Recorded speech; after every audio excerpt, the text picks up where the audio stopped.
The last dance. The wedding reception had been perfect until this moment. Sarah stood frozen between two worlds, her heart hammering against her ribs as the man she'd just married gripped her arm protectively, while the man she'd never stopped loving reached for her with desperate eyes. "Back off, bastards. She's mine." Michael's voice cut through the elegant ballroom like a knife through silk. His face was flushed with champagne and fury, his wedding tuxedo suddenly feeling like a costume in a play he never wanted to perform in. But Jake Morrison wasn't backing down. Not this time. Not after 5 years of watching Sarah from afar, of seeing her smile grow dimmer with each passing season, of knowing he'd let the love of his life slip away because he was too proud, too stubborn, too afraid to fight for her when it mattered. "Sarah." Jake's voice was barely above a whisper, but it carried across the tension like a prayer. "You don't have to do this." The wedding guests had gone silent, champagne glasses suspended halfway to lips, conversations dying mid-sentence. Sarah's mother gasped audibly from the head table, her father's face darkening with embarrassment and rage. But none of that mattered now. Nothing mattered except the choice that Sarah had been avoiding for months, years, maybe her entire adult life.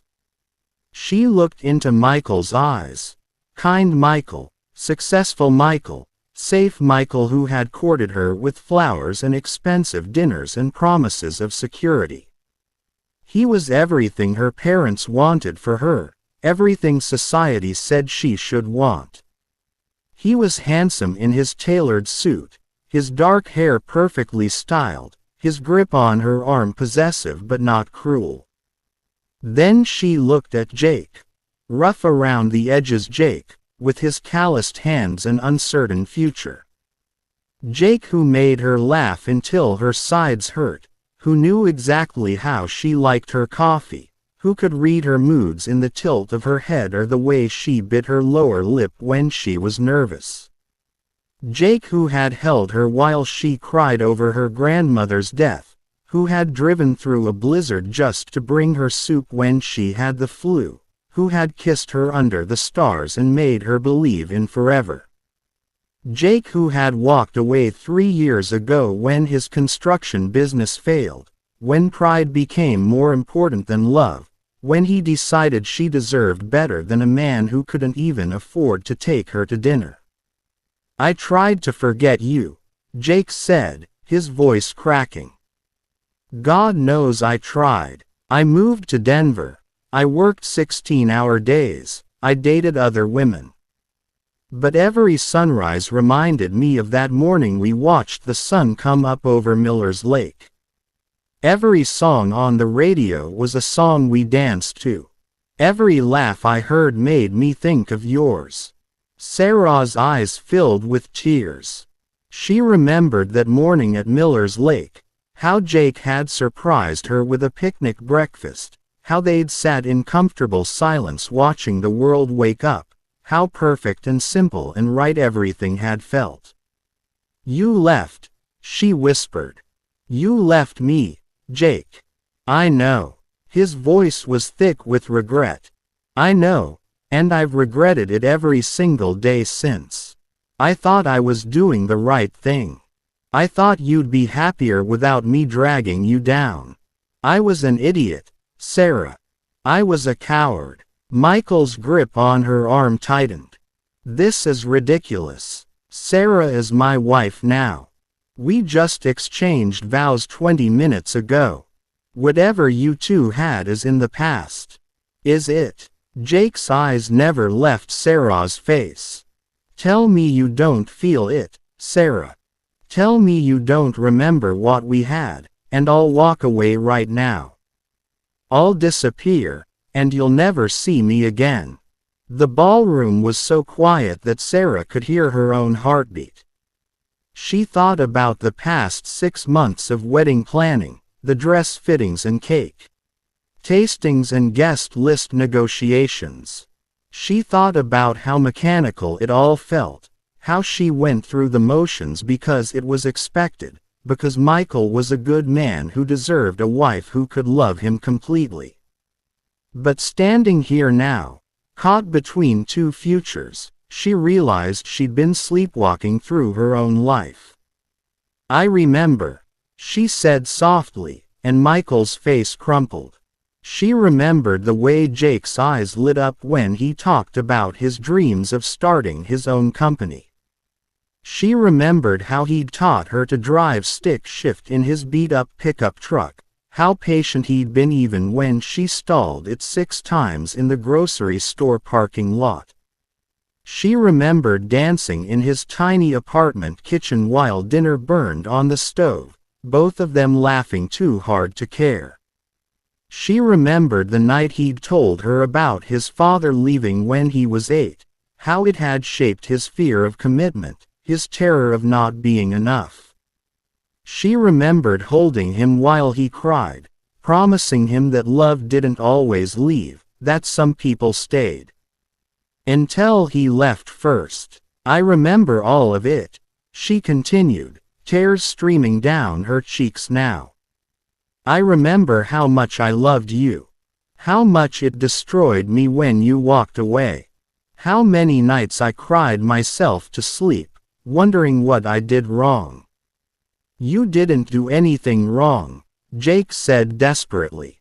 "It was all me. I was scared and stupid and now it's too late."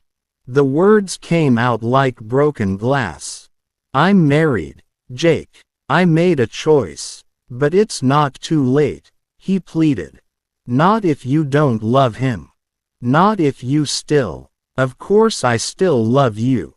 The words exploded out of her, years of buried feelings erupting like a dam bursting. "Of course I do. I've loved you every day for 8 years. I loved you when you left me. I loved you when I said yes to Michael's proposal. I loved you 20 minutes ago when I said, 'I do,' to someone else." Michael dropped her arm as if she'd burned him. His face was pale, his eyes wounded. "Sarah, I'm sorry," she whispered to him. "Michael, I'm so sorry. You're a good man. You deserve someone who can love you the way you deserve to be loved. But that's not me. It's never going to be me." The silence stretched out like an eternity. Sarah could see her mother sobbing quietly, could see Michael's parents staring in shock and horror. She could see the wedding guests whispering, phones probably already coming out to capture this moment that would be talked about for years. She didn't care. She reached up and began removing her veil, her fingers shaking as she unpinned it from her carefully styled hair. The delicate lace caught on her engagement ring, Michael's grandmother's ring that had never quite fit right, that she'd had to have resized twice and still felt foreign on her finger. "I can't do this," she said, her voice stronger now. "I can't pretend anymore. I can't build a life on a lie." She slipped the ring off her finger and held it out to Michael. He stared at it for a long moment before slowly taking it, his hand trembling. "I would have given you everything," he said quietly. "I know," Sarah replied, tears streaming down her face. "And you would have deserved everything in return. I'm sorry I can't be the woman you need me to be." Michael nodded slowly, his jaw tight with the effort of maintaining his composure. "I hope he's worth it," he said finally. "I hope he's worth throwing away everything we could have had." He turned and walked away, his groomsmen following after a moment's hesitation. The ballroom remained frozen, a tableau of shock and scandal. Sarah turned to Jake, who was standing there with wonder and terror written across his face, as if he couldn't quite believe what had just happened. "Well," she said, attempting a shaky smile, "I hope you have a plan, because I just threw away my entire life for you." Jake stepped forward and cupped her face in his hands, his thumbs brushing away her tears. "My plan is to spend the rest of my life making sure you never regret this moment." "And how exactly are we going to do that? I just humiliated myself in front of 200 people. I'm unemployed. I quit my job to be Michael's wife. I have nowhere to live. My parents will probably disown me." "Then we'll figure it out together," Jake said simply.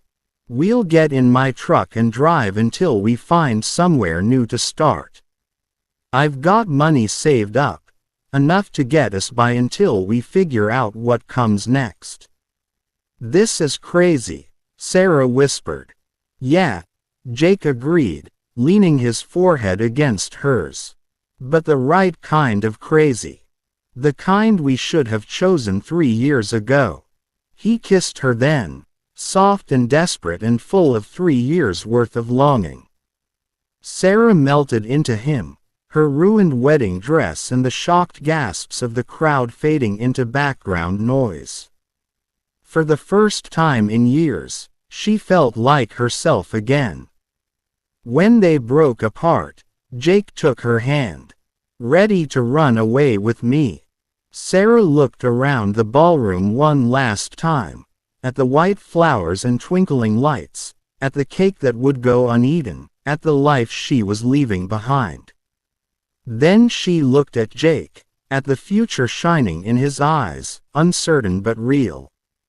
"I've been ready for 3 years," she said.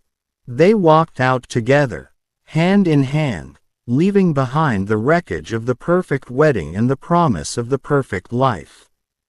Outside, Jake's pickup truck waited in the parking lot, rusty but reliable, just like the love they'd almost lost.